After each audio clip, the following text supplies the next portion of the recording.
Take the left cord and, passing it over the right cord, form a loop.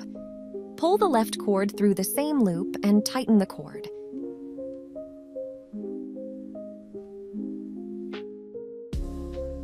Now, place the left cord under the right cord and pull it through the loop.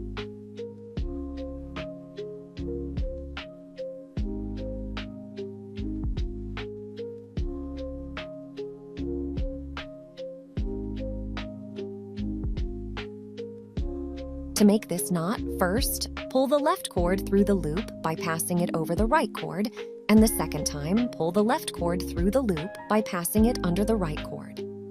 Practice this knot well.